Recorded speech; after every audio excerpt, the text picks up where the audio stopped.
Full Bloom is brought to you in part by the following.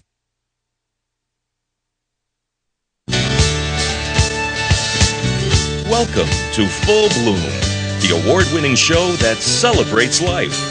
Here's your host, Zita Christian.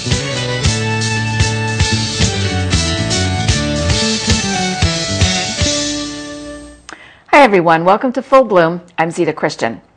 Here's a list of scenarios. You win the lottery. You get divorced. You sell a business. You sign a sports contract. You retire. You get married. Your spouse dies. You make a major career change. These are just some of life's transitions. And we're going to talk tonight about what they have in common, because my guest is Jan Johnson, and she is a financial planner. Welcome to the show, Jan. Thanks for being here. Oh, thank you for having me. So we're talking about, obviously, some life passages. Not all of them happen to everybody, but and this is just a short list. There are a lot more. But what's the financial connection to these changes? Well, probably the biggest connection is that when life changes, money changes, and when money changes, life changes. Isn't that the truth? Yes. Yeah. And so money, the flow of money just flows through our life and affects it in many different ways. You know, I want to, just to set the right tone here, because I think it's important for the audience to know when they're talking to somebody about financial planning, a little bit about how you came to it. Now, my brother-in-law is also a financial planner, and there was a very rough financial time that happened when he was young, and it affected him profoundly. And he had always wanted to be a meteorologist, but when it actually came time to make the decision, he said, no, I'm going to go into financial planning. So how did you come to it? Well, probably about 10 years ago is when I started my practice, but prior to that, I'd been through a 3-year divorce, and I've been in healthcare for 25, 30 years. In healthcare? In healthcare. Okay. And so I worked with people. I was concerned about, outcomes in life. And during that process, my ex-husband dealt with the money, and I didn't really have a clue. And my dad's an old financial planner and said, Jan, you have to find a certified financial planner. And so I found one, and she was wonderful. She asked questions, and I did my research, and she was my mentor and said, Jan, you like it so much, why don't you go back to school? So I did. And that's a big change. I mean, from healthcare to financial planning, but I can see the connection because you just said helping people, and certainly that's what you were doing in the world of healthcare as well. I know that when we think about life passages themselves, they're not new. I mean, that list that I gave at the beginning of the show, I think most everybody can relate to at least half of those, if not more, and the list is even longer. So the idea of the fact that there are life passages that can disrupt our financial picture isn't new, but what is new in terms of what you do and what financial planning is all about today? Well, what I find with clients is that there's a process that goes on. If you've ever been in a stressful situation and thinking that I'm going to make life or death decisions about my life and where I'm going to be going, during a period of this very stressful situation, your brain shuts down, and you're not able to think clearly, and there's all those stress motivators that goes with that situation. You've got a loss, you can't focus, you're stressed, you're thinking, oh, why me? And so it's difficult to come up with clear decisions during that period. I think that whole idea of recognizing that the person who has to make the decision might not be in the best frame of mind. Exactly. During that period. Yeah. And that's so important. It's extremely important to just take a deep breath and think, okay, how am I going to approach this? What do I want to have happen? Just realize that decisions don't have to be made within a 24-hour time frame. I think it's important, too, to emphasize here that what we're talking about doesn't necessarily apply only to these life passages that create a financial challenge, they also apply to those situations where there's a windfall, like perhaps an inheritance or winning a lottery or something like that. So there's still, even if it's what most people would go, oh, I would take that any day. But there's some stress involved. You're making some pretty big decisions. Absolutely. And I think the thing that influenced me most about divorce and why I was attracted to financial planning is I saw so many friends go through that divorce process and then go into bankruptcy. So my motivating factor was I didn't want to be a bag lady. That's a big motivator, yeah. So that was one of my motivations, is to think if they had slowed that process down and had someone with them asking questions, guiding them, slowing the process down, letting them think about what were possible outcomes. Or in my case, what my financial planner did, the lawyers talk so fast, the accountants talk so fast, and it's like listening, I don't know if you've heard gibberish in your brain, and you can't decipher. Yeah. So she helped me kind of slow down, hear what was being said, and being able to make a rational decision so I could continue with my life. I think that concept of the rational decision is particularly important too in a situation where, if, like you said, in your marriage, you weren't the one paying the bills and taking care of the finances. So even if somebody helps you to actually slow down the conversation so you can hear it, if it's not a world you're familiar with, you won't necessarily know the implication of the decision. Exactly. And that's really important, because this is how the decision might affect you now, but what about 5 years from now or 10 years from now? And I'm thinking about a dear friend of mine who has since passed away, but when she was going through a divorce, and it was very, very painful because her child had died at the same time. She and the husband, their child had died. And so there was all kinds of added stress. But when it came time to talk about the financial implications of the divorce, and he came from a family of means, and she had worked in their family business for years, she was so emotional about the death of her son and about wanting to just pull away, that if she pulled away from everything, she thought she would heal faster. Exactly. And so she said, no, I don't want anything at all, just cut me loose. And that's a real typical situation. Yeah. And they so sad. Very sad. They want to get out of the situation, just come to the conclusion. They've listened to friends, or they listen to, they're influenced by the motivating factor seems to be get it done fast, rather than getting it done right and coming out whole on the other side. Well, her decision did make her worry, and with good reason, that whole idea of I don't want to be a bag lady. And it really, I could just see it. So much of it echoed back to that moment when she could have just said, no, we're going to sit down and go through this, painful as it is, and do what is right and equitable for both of us. And usually that's the best time to talk with a planner or somebody who has been involved with the transition process. A lot of times what I hear clients say, oh, Jan, I'll contact you when things calm down. You know, when my life is even keeled, then I'll come to you and I'll talk about what the next step is. Yeah. And many times when you're in the throes, that's the best time to start exploring and talking to someone about what's going on. Yeah, that's when you need somebody. Yes, exactly. Oh, wow. Okay. So well, just as you were saying, the whole idea of managing the money is not necessarily the most important part of managing the change that's going on, because so many things are affected. As with my friend, it created a fear that she lived with for the rest of her life.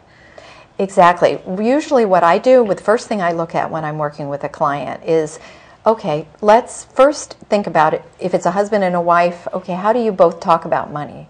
What has been the conversation around money? If it's a situation where it's a retirement, if it's a divorce, it might be just one of the couples that's in, and we're talking about that process, how they like to be communicated. Some people want bottom line.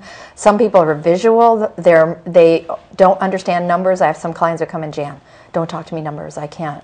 The mind just goes blank, and so it's drawing pictures. I mean, it's doing it a little bit more outside the box to get that conversation going. Interesting. So some of the way I call that is like a decision-free zone, and thinking about what do we need to do now. what's what decisions are really imperative that are done at this moment, what decisions need to be soon, and what decisions need to be later. So it's like a financial triage of decision making.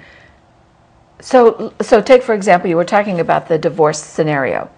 I don't mean specifics for anybody, but just generally speaking, what are some of the things that the person would need to decide sooner rather than later? Well, usually the first thing lawyers take you through is that's where I see talking with a planner is really helpful, but just figuring out what your needs are and on both sides of the table. Because sometimes I've been involved in mediation and looking at the husband and the wife that are divorcing and how can we both keep them whole through this. And a lot of that depends on taking stock of what they have in the marriage, what they both need, and trying to come up with a compromise that keeps both of them sane and whole through the process. I bet that's stressful. I can just imagine that, because suddenly you have two people with a new normal. Exactly. And a new normal that one of them might not want. Exactly. Wow. Okay. Exactly. So the challenges for something like this, I would think that you'd need to think clearly. You'd need to want to talk with somebody you trust. Exactly. Well, the biggest challenge is just what's going on emotionally with you, the stress. If you've ever been in a real stressful situation, it's hard to think clearly. Yeah. A lot of people have the inability to concentrate. And then it's information overload. Yes. We've got so much. We've got the internet. We've got all these financial magazines. We've got people telling you this and telling you that. And it's trying to find out where your personal what would be personally best for you in your situation. And we're all different. Exactly. And we all have different needs. And so it's individualizing that outcome for the person, for the client.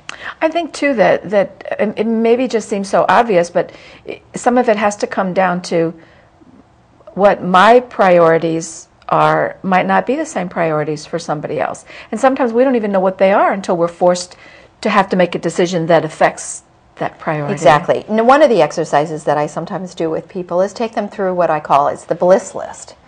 I like that. And it's like, can you envision, what do you want to have? If there were no restrictions in your life, where do you see your life in 10 years? Or what do you really want to do with your life? What pleases you?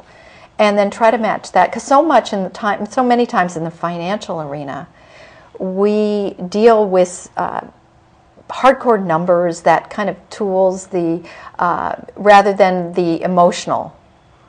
There's the subjective side of money. There's both sides. And if they aren't wedded together, then that's when a lot of the stress and confusion comes in.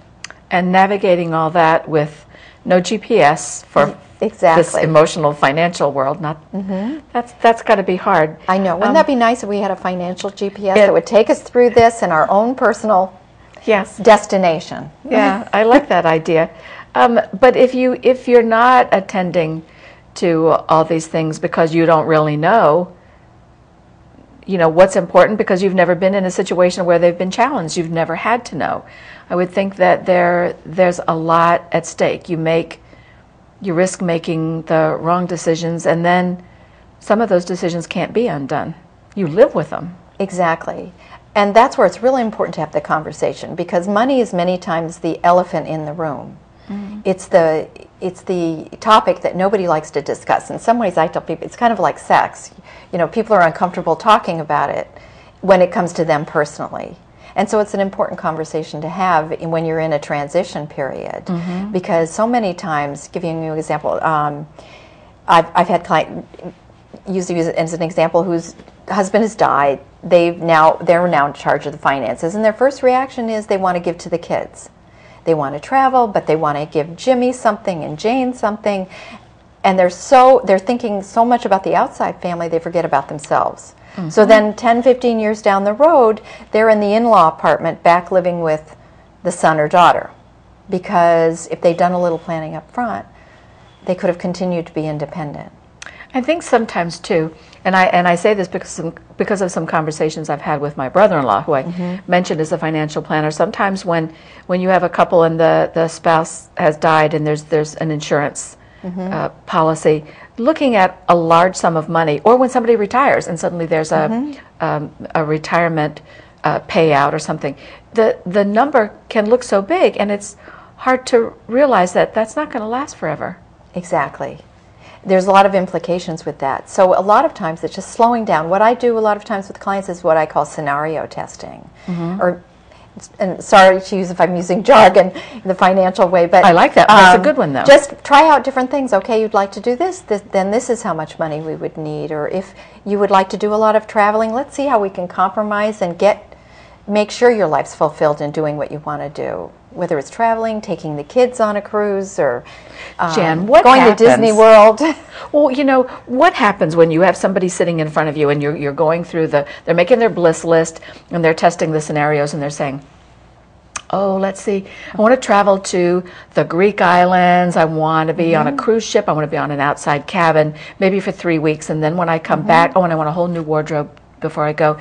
And when I come back, I think I want to take this trip, and they take that trip, and maybe I want to build that house on the lake that I've always wanted, and and I'm going to send my grandchildren to college, and that's what I want to do. So put that in motion for me. And then you have to say to them, well, what you have here, you may be able to go to the Connecticut shore, and you may be able to buy a new lipstick, but usually, the rest of it is not real. Well, usually what I do is it's a back and forth conversation, because sometimes there's pieces of that dream we can still implement, and that's where it's a process. And that's what I like to think financial planning is. It is a process, because you don't come out with solutions the first meeting. You might take 4 or 5 sessions, or a year or 2 years, to come to where the realization sets in. And because there could be a time when suddenly something crashes and into your world, and you have to deal with that. I remember one of the things my brother-in-law did with me before I retired. And when I say before, I'm talking 10 years before I retired. Every year when I met with him, it would be, we looked again at, is this still what you envision, and here's the plan, and here's how it's looking, what do you want to change, so by the time it came, I was so comfortable with it. It's like I've been waiting for it for a long time. Now that is absolutely perfect what you just said. That's a part of the process, which is looking at your dreams and goals, then implementing, and then after that it's a continual process of just continuing to monitor and make sure and checking. And adjust as needed. And adjusting as you need.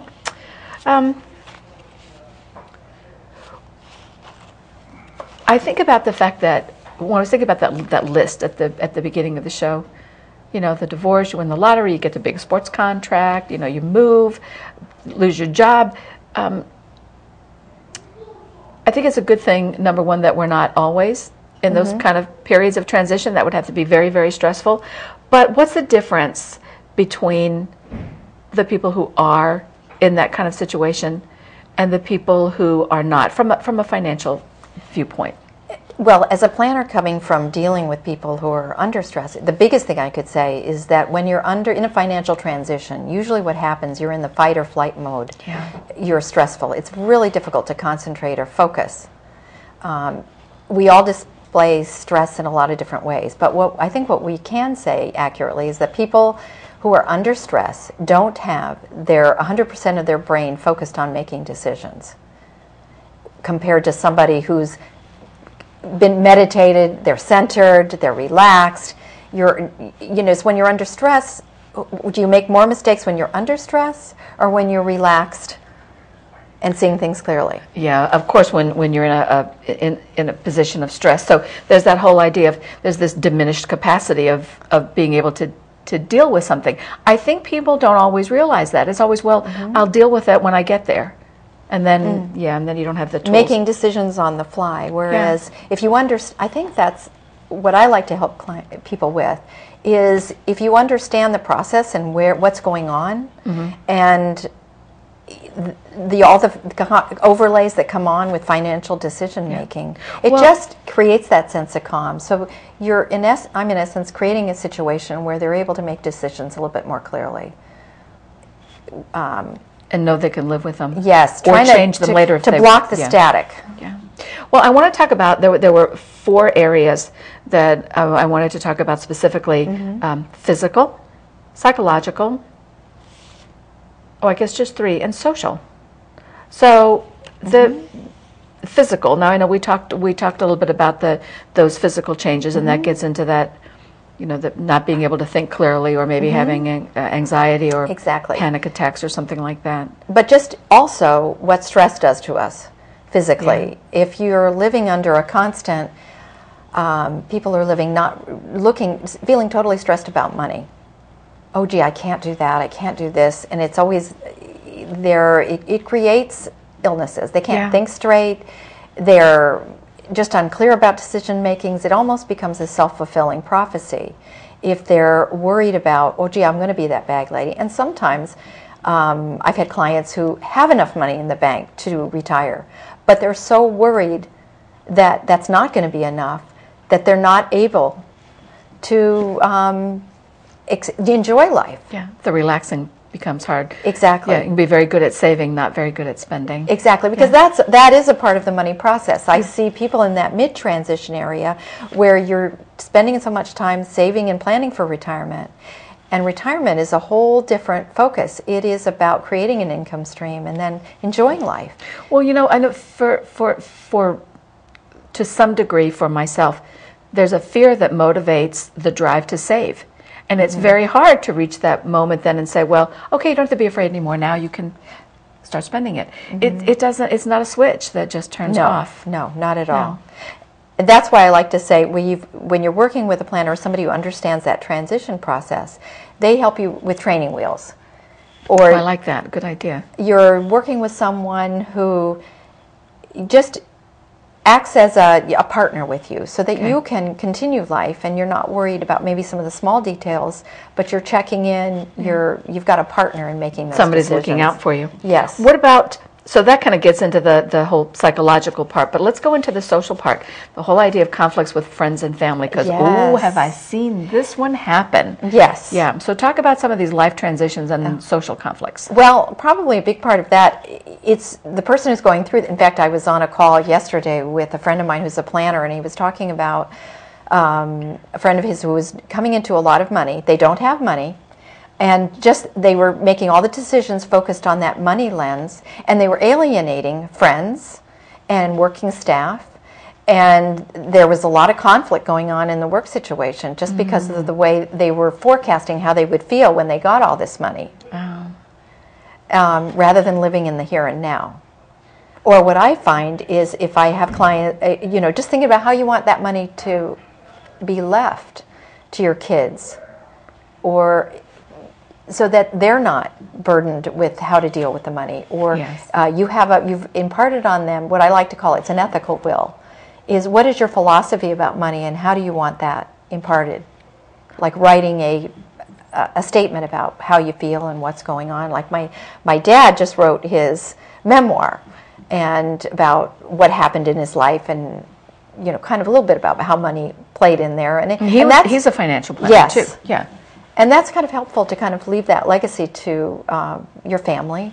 Well, you hear stories all the time about the person who's, won the lottery, and then they do the follow-up show, 5 years later or something, and sometimes all the money's gone, and I've heard some of them in the interviews say, I didn't like the life that I created when I had all that money. I lost my friends, or I didn't feel that I had purpose or something. I'm thinking, I could have done a better job than that. Or they got into bankruptcy, or in 5 years they never had the money.